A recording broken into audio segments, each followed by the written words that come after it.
So Anthony Merlini is joining us. He's getting his camera ready. Anthony is our Director or Superintendent of Buildings and Grounds, and he's been meeting with our Facilities Committee throughout the year, but especially over the last couple months in preparing this update. So he's going to walk us through some of the updates from the approved May of 2018 bond. We have a number of pictures to show people.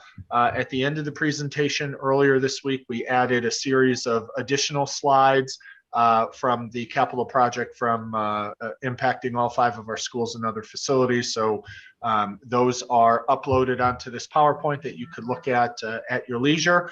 But the committee wanted to make sure that the rest of the board and the public understood where we were with this 2018 bond, what is left to be accomplished, and an estimated timeline. So with that, I'll turn it over to Anthony. Good evening, everyone. Greg, it looks like I lost the screen again. So I'm just gonna have to go from the slides, and I'll view them in front of me. Okay, I will advance it as you direct me. Yeah, unless I leave and come back. So if we go to the first slide, just talks about the $18.5 million bond, which is approved in 2018. Quick overview, it shows a couple of line items that we completed. We're working on the track and field at the high school, the maintenance building, which is down behind the administration building, which has some bathrooms, and we'll have a slide of that we can talk a little bit more about that. Science classrooms at Blue Mountain Middle School, an innovation lab at the high school. It's a renovated space. Security upgrades district-wide. We did some visitor entrances, hallway doors for the high school, and the high school fence, and some other innovative security upgrades that we'd rather not discuss on open forum. The auditoriums at the middle school and high school, locker rooms at the middle school, and infrastructure upgrades district-wide, which include ventilation systems, electrical and mechanical upgrades, doors and hardware, fire code issues, FGL parking lot lighting, and the high school nurse's office. Next slide. So this shows you the high school track and field. It's completed. We were able to use it this fall. The athletes enjoyed it. Couple other things that came out of it. When we took the soil off this field, we were able to repurpose the soil. We had to go down about 2 or 3 feet. So we took that soil, moved it down to the lower FGL field. We raised that field about 2 or 3 feet. We added sod on top of it. We installed sprinkler system throughout that field. So we were able to repurpose that soil from the high school field, and we were able to improve our lower FGL field in the meantime. Next slide. So the next slide shows our maintenance building with the bathrooms, like I was discussing. So the maintenance building is going to serve our facilities department, where we'll house our plows, our lawn mowing instruments, our chainsaws, all those things that we use to do our daily maintenance on the fields and our surroundings areas of the district. One of the things that we always had wanted was to have some sort of bathroom facility for our lower sports and athletes on these lower fields.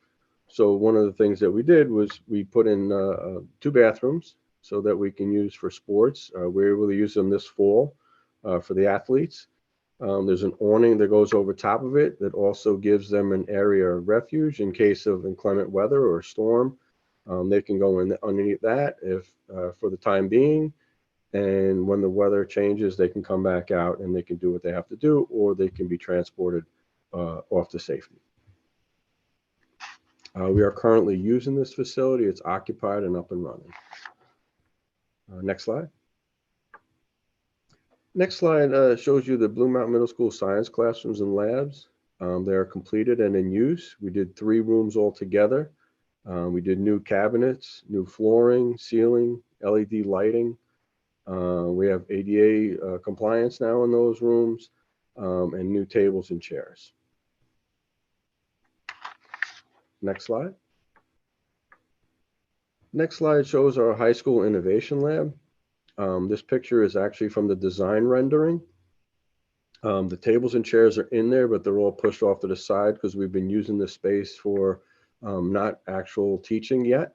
The curriculum is currently being developed. So I want to give you an idea of what the space looks like when we come into full capacity. Next slide. So the next slide shows the school entrances. We added visitor entrances at 4 of the buildings. So the 3 elementaries in the middle school all have a visitor entrance now off to the side of where we can bring visitors into the building in a safe fashion.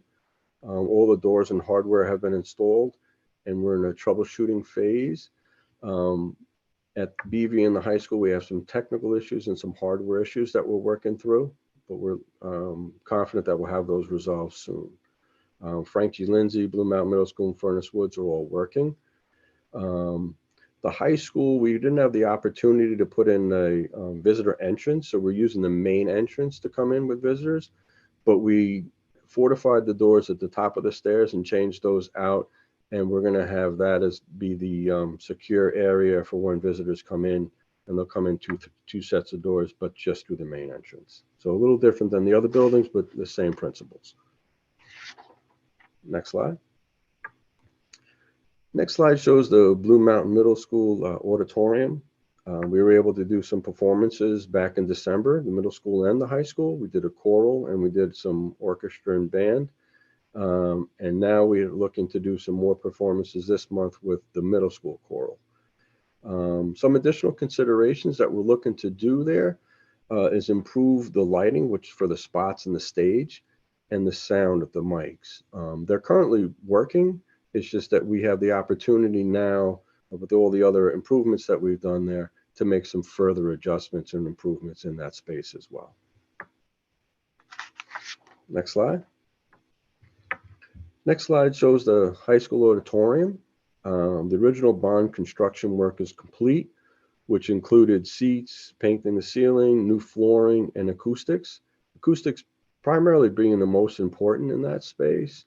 We changed a lot of how the sound is traveling in that space. We had engineers come in, they made recommendations, and the design team put those on paper, and we carried those out, and now the acoustics are much better than they were before. Some additional work that we have in progress is we're working on upgrading the lighting and the sound.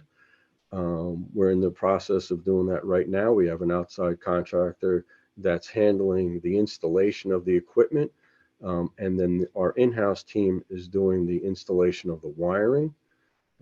We have received all the wiring except for one cable that we need for the sound, which is coming several months away. But we're looking to have the lighting up and running hopefully over the next several weeks. We did run into a little bit of a setback with that. Since we are doing it in-house, our electrical mechanic that is doing the work, he came down with COVID, so we lost about a couple of weeks in that space. So it's slowing us down a little bit. Next slide. Some other work that we've been doing around the districts that we've completed, either with our in-house staff or outside contractors, or a combination of both. The high school, we installed a new rooftop unit that supplies heat and air conditioning to the guidance suite. That unit was past its useful life and needed to be replaced, and we've been having many issues with that over the last several years of putting good money after bad into it, and we had the opportunity to replace it, so we took it. Repointing some exterior brickwork at the high school. We had some pointing in between the bricks, mortar that was falling out. We had the opportunity to replace that, and we brought in a contractor to do that work.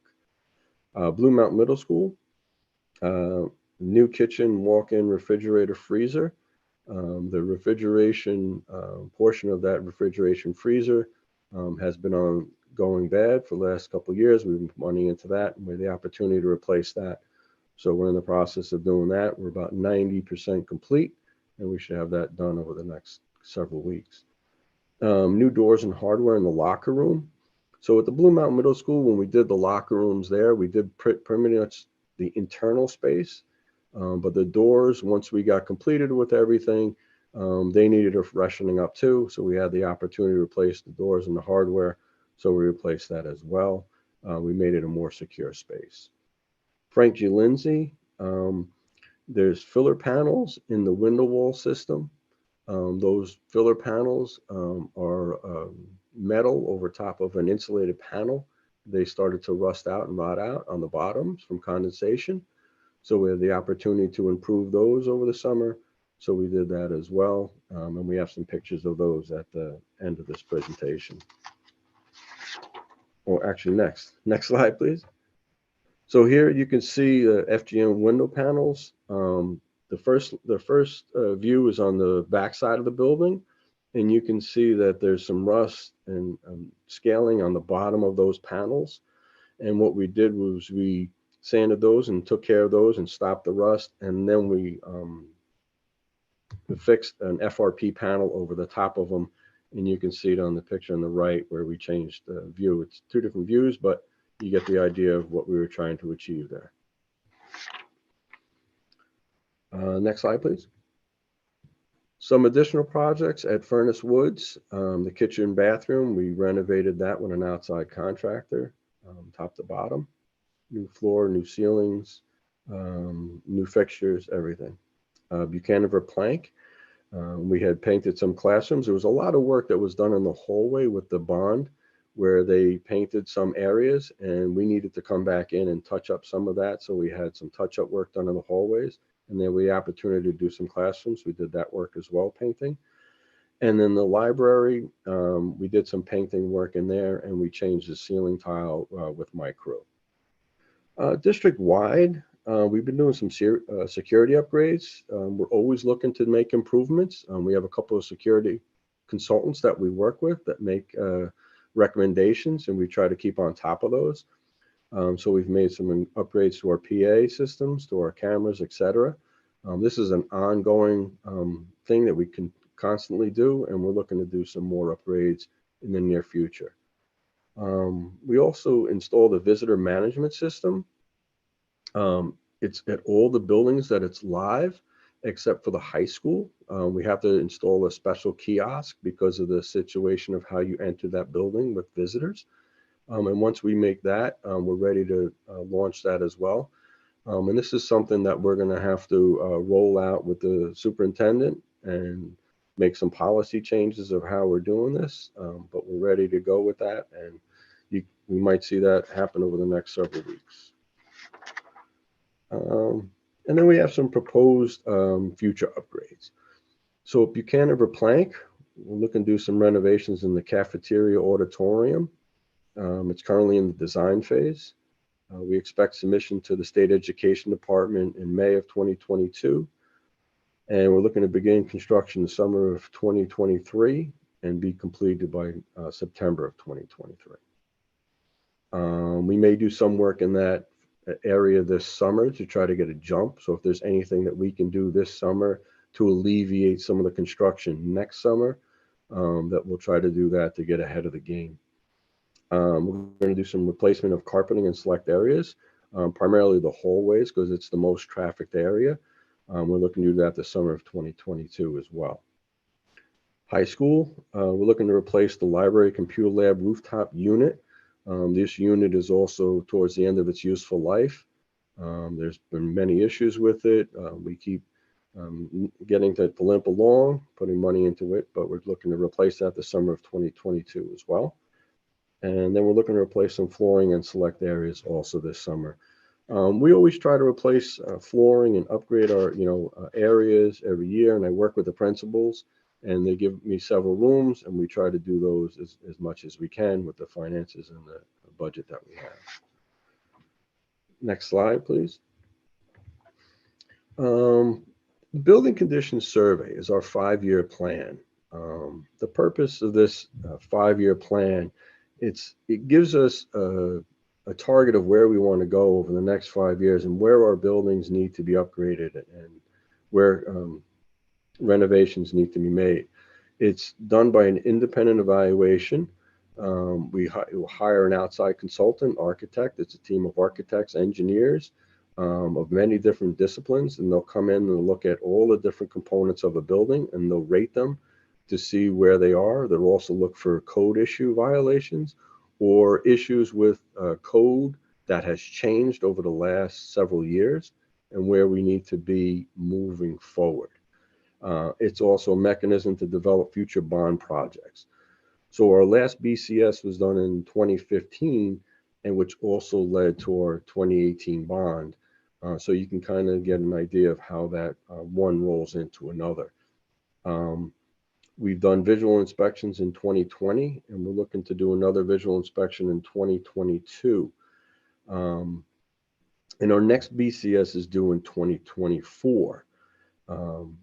Now, we used to do them every 5 years, the 5-year plan, and we used to be on a scale of, so you would look at that and say, well, if we did one in 2015, wouldn't our next BCS be due in 2020?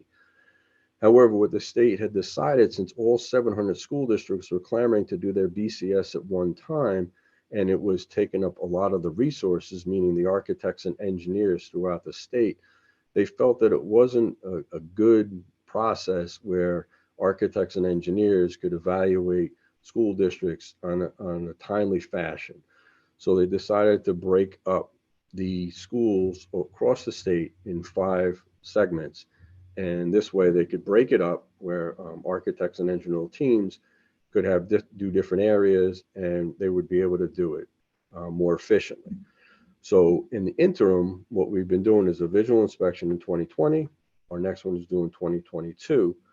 And so our next BCS is due in 2024, as I stated, and that could roll into a future bond project. The last bullet talks about we have about 30 million retiring debt in 2023, 2024. So the timing of it, we have to figure out how we want to do that. So if we want to use some of that retiring debt towards a building, towards a renovation or a bond project. Joe, do you want to add anything or? Yeah, I do. Thank you. As Anthony mentioned, in our last building condition survey, it's an independent group that comes in, completes a state report, met with our facilities committee at the time, and then presented the BCS to the board. That building condition survey identified anywhere between $50 to $56 million of potential work that the district could engage in a number of areas to be more efficient, to be up to code, to be more technologically astute, to make sure that we have green and energy efficient systems in our school district. We ended up doing an $18.5 million project because at that time, that's what we felt the community could stomach in terms of a tax increase. So any school district, and I would say any municipal building in New York State, has plenty of work that they can do. Typically, you try to match your retiring debt with issuing new debt. So think of this $30 million of retiring debt, our payments over a very long period of time, that if we reissue that debt, we could do some capital improvements if approved by the public without increasing taxes, because those dollars or that payment structure is already baked into our finances. All right, it's sort of like you have a $400 car payment. You have a decision to make when your car is paid off. Certainly, you're not making that car payment anymore, but perhaps when that car is paid off, you're going to have out-of-pocket expenses. And so what some people do is when their car payment comes off, they might go get a new car, trying to achieve the same monthly payment so that it's not in any new or additional out-of-pocket expense. So that last bullet is a very significant strategy that school districts use and employ when considering future capital projects. So we know that we have some aging systems and an infrastructure in part of our buildings that is in dire need of repair. I don't want to harp on it, but the high school was not able to open on time because of the hurricane rains that came through a few days before we opened after Labor Day. Really did a number on some of our archaic HVAC systems in the high school that are very, very old and very, very antiquated. So the building condition survey includes all sorts of potential improvements. Ultimately, that would need to be approved by the public in order for us to go forward. So that certainly is a consideration that the board can contemplate over the next few months, because I believe the facilities committee certainly is interested in dreaming a little, as we just talked about our strategic plan, dreaming a little in terms of improving our facilities in a very financially conscious way.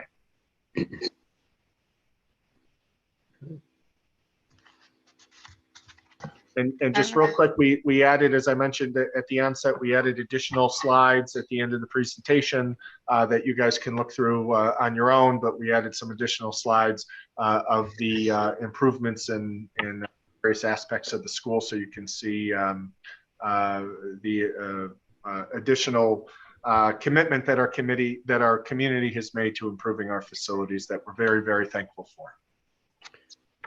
Yeah, taking into the fact that, a lot of people can't come into our buildings and see a lot of what we've been doing and seeing the improvement that we made where we've had the opportunity. So Joe would ask me to take some pictures or to use some pictures from, other individuals of, some of the areas that we improved. So that's the little snippets that are at the end. If you want me to walk you through them, I can, or we can just, start with questions or whatever you want to do, Joe. Why don't we start with questions? And I know we have 3 of our board trustees here who are on the facilities committee. So first I'm going to ask, do you guys have anything to add before I ask the other trustees if they have questions? I assume you guys don't have questions, but maybe you do. Bill? Maybe just ask Anthony if, or Joe to elaborate on the high school auditorium, when we think we'll be able to use that for performances. I know you said it's being held up. I believe wiring issues. So what is it looking like? Are we going to be able to use it this year or not? And what is our game plan for that? Maybe you could elaborate on that a little bit. I know we talked about it in the committee, but I know some of the community would be interested in that also. Yeah. Joe, you're me? Yeah, why don't you start? Okay, all right. So where we are in the process of we've had a little bit of a time trying to get the cabling. The cabling is a special cabling for the audio and the lighting components that we need to install. We found a couple of vendors, suppliers that have the cabling, and we were able to work out delivery dates with most of that cabling. So all the cabling except for one cable has been received. So I just received it as of this last week. So my electrician, I'm going to work with him over the next couple of days to get in there and put all the cabling in for the lighting and as much as we can do for the sound. The last cable is for the sound, and it connects the main control panel to the back of the stage. It's a pretty important cable when you talk about the sound. But we're shooting to have still have our performance in the spring. We're shooting to do, if we need to, bring an outside vendor in to do the sound system. But we would use our lighting, and we would be able to be up with the production. So that's our goal. So my goal was the end of this month to have all the lighting cabling in, so the vendor could start installing his lighting and do what he needs to do over the next couple of weeks. I just have now been pushed out though, because the gentleman that was supposed to be installing the wiring was out with COVID. So it pushed me off a little bit, but we're still on that target date, and that's still what we're driving for, to have everything up and ready so we can have that performance. Great, thank you. I was wondering, did you have any, okay. I was wondering if we could talk a little bit about the timeline for the BCS, and if there's a way of, with that retiring debt in 23, and the BCS not happening until 24, it seems like we need a little bit more lead time between the BCS and the retiring debt so that we can really plan for that, retiring debt. And is it possible to somehow get that BCS done earlier, or how can that possibly work if we want to really take advantage of the retiring debt? Mm-hmm. Yeah. So one of the things is Joe is, and he can talk a little bit more about it, is strategize. Is there a way that we can do the BCS early? Is there a mechanism that we can do that? So we can reach out to the state education department, tell them that where we are and why we want to do it, and plead our case. There's no restriction that says we can't do it. We just won't be able to submit the BCS to the state. So we can have a team come in and do our own audit of our facilities, just like you would do, other bonds. The BCS gives you a better mechanism of doing it because then it's documented. It's a piece of something that goes up to the state. They have a copy of it, etc. So it's just a better mechanism of doing it, but there's nothing that prohibits us from having our own team come in, evaluate everything based on what our needs are and what we want to do. So I don't know if Joe wants to add to that.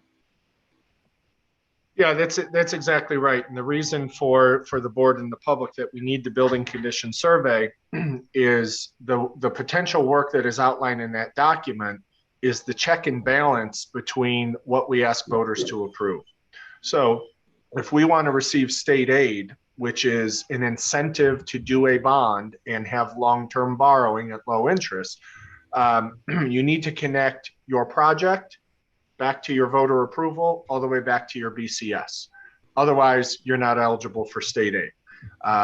We can do any construction project we want, and we can ask for the public to approve it, and that can happen, and we would not be eligible for state aid, which means our public would need to pay 100% of the project. So the BCS is critical. That is the gateway. That's the check and balance to going through the rest of the process. The key is that exactly what Anthony said.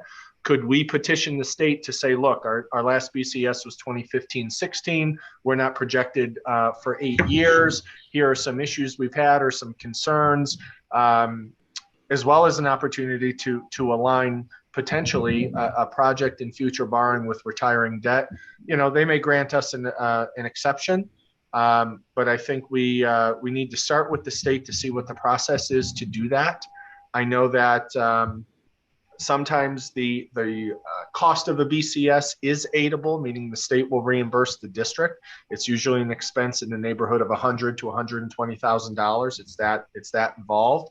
The state could say, look, you can do a BCS whenever you want, but the state will not reimburse you because you are not in the queue for your BCS until 24. And that might be a decision we make to pay the full freight of the BCS in order to line it up with retiring debt and not miss that opportunity. But those are certainly questions we'll raise to the facilities department at the state.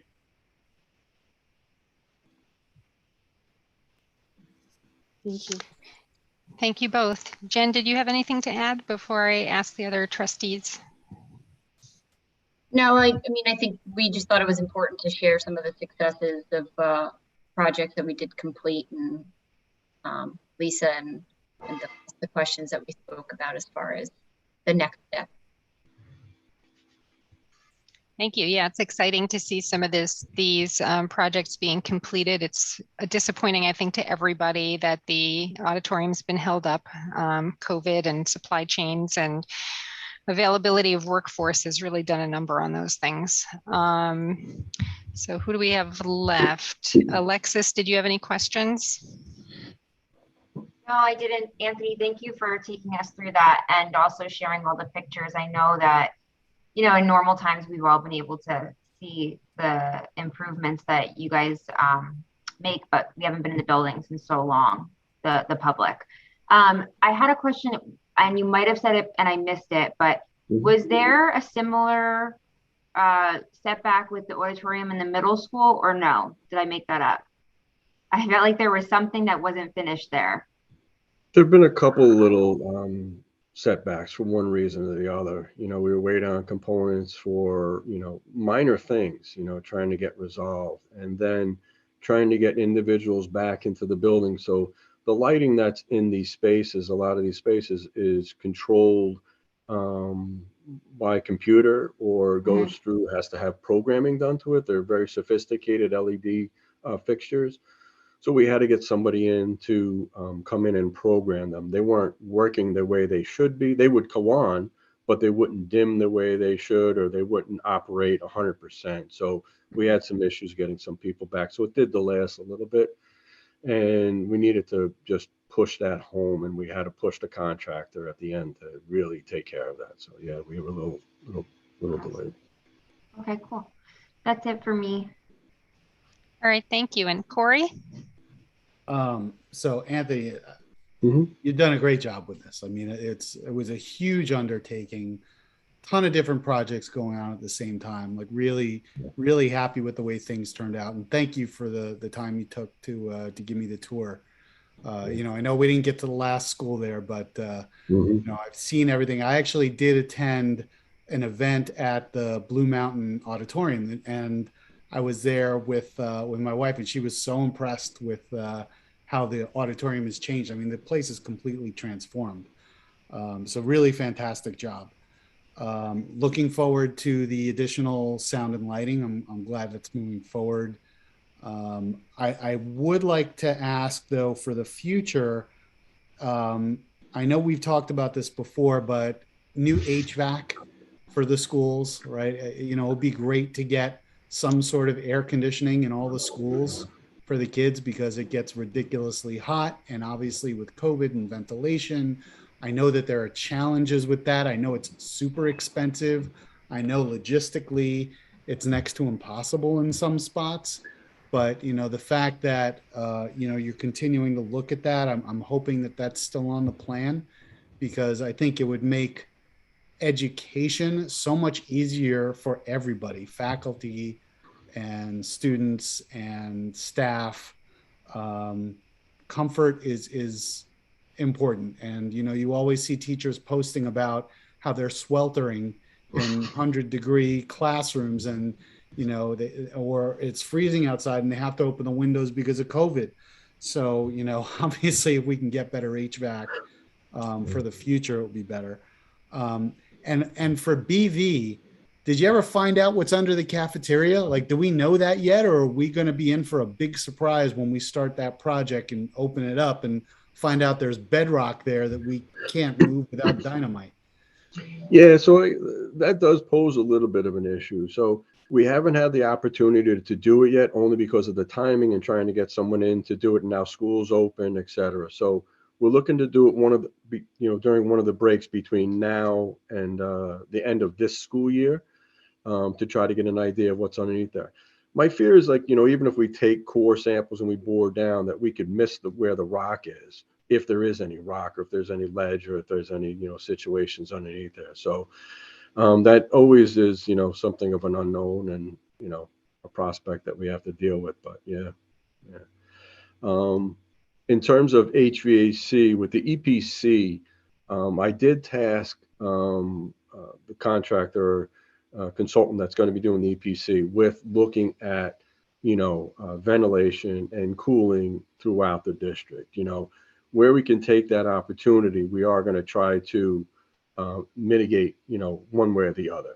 So the cafeteria, at BV, one of the things that is on the table, since we're doing a full renovation of that, is adding some sort of cooling feature to that cafeteria. So we are looking at those aspects. Blue Mountain Middle School with the EPC, we're looking at working on the airflow in that building as well. And like you said, you know, I'm still driving to the hole to try to figure out, you know, an easy way or a good way of putting in some sort of cooling aspect to that auditorium as well at the middle school, because I know that interior space does get crazy hot. It's terrible. Yeah. When it's bad, it's really bad. One last question. So from a solar perspective, I know we have solar in all the schools right now. One of the things that I know was being talked about, there is some land on some of our property that might not be used as much. Is it possible to convert any unused land or less used land to possible solar farms? or even to wind energy to generate more electricity? Because I don't think we don't generate 100% of our electricity, right? I think it's like a No. lower percentage. It's about 40%. Right, 40%. So we can increase some property, use some property or increase the footprint of the solar panels. Could we get that up to like 60 or 70% or even higher? Especially if we're going to talk about new HVAC, it would be great to increase that over time. Sure. We did ask the EPC consultant if there was something that we could do further with solar. The problem with solar is this, for certain aspects of it, the state, if it's not a big enough return on it, that they don't really back that too much. So while there are opportunities, there's not a large opportunity with the EPC. With that being said, there are other individuals that are promoting solar, whether it be through NYSERDA, which is an energy group that we deal with through our electricity, or through other side consultants that are out there that are promoting or trying to get more individuals to go towards solar. So there are those opportunities, and we do continue to pursue them. We are going to have them look at the maintenance building, because that's a new building. Is there an opportunity to put solar on that building, to harness some of that? So we are, we'll continue to do that. Yeah. Great. All right. Thanks. Mm-hmm. All right, great. Thank you. Thank you, Anthony, for that update, and to the facilities committee for organizing this. It was great to see.